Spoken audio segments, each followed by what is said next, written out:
This is Orlando Sentinel Now.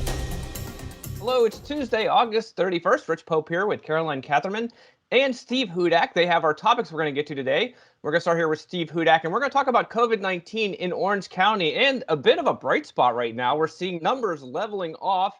Hopefully this is good news of things to come. Steve, what's happening? Well, let's say good news with an asterisk on it, okay? Because our 14-day positivity rate is down. It was at 20% a couple of weeks ago. It's now down to 17.8%. But keep in mind that back in June, when we were in good shape, we were under 5%.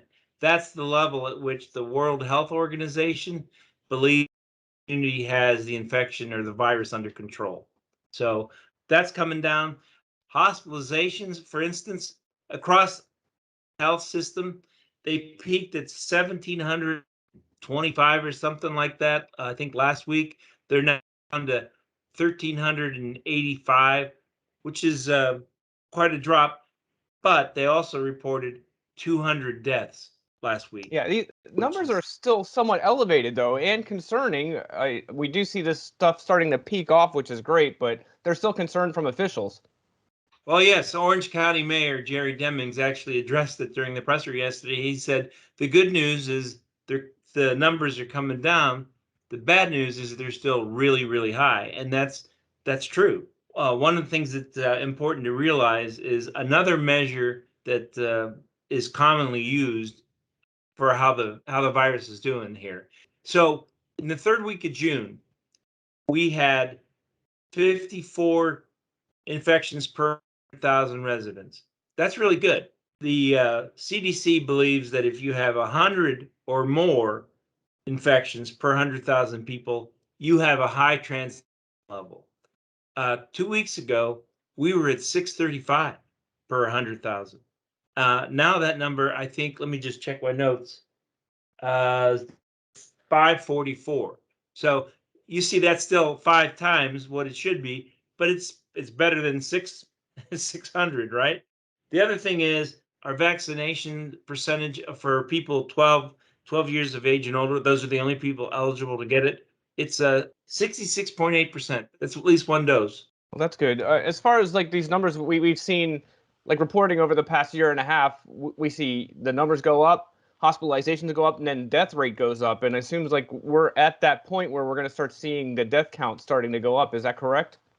You hit it right on the nose there, brother. That's true. So our peak for deaths was during the pandemic was January, 229.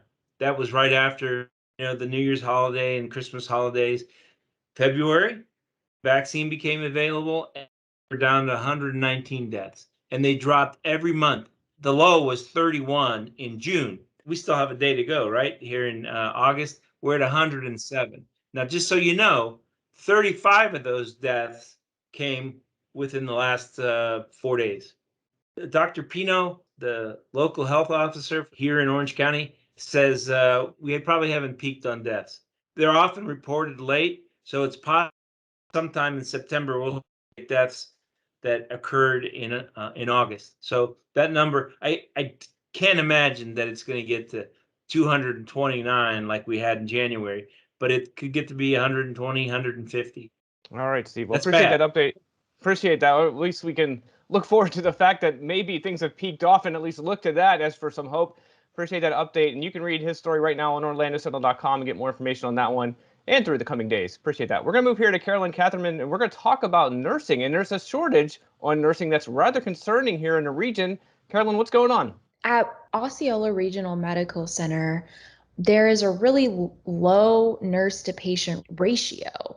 There's 3 or 4 patients to just 1 nurse. And ideally, best practice is that it should be a 1 nurse to 1 patient or 1 nurse to 2 patients in the COVID ICU.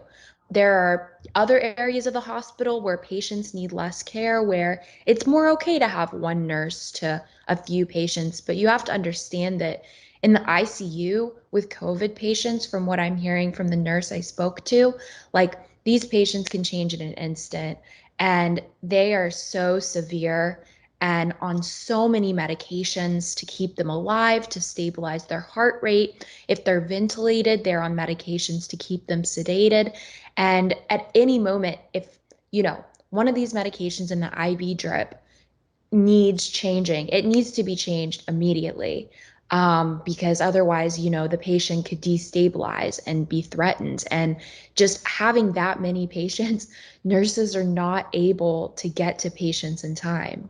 One of the nurses you spoke with is on the night shift there and explained that she's one of the nurses that has made it through the whole pandemic. It seems like a lot have left, have moved on, quit, said, I'm not doing this.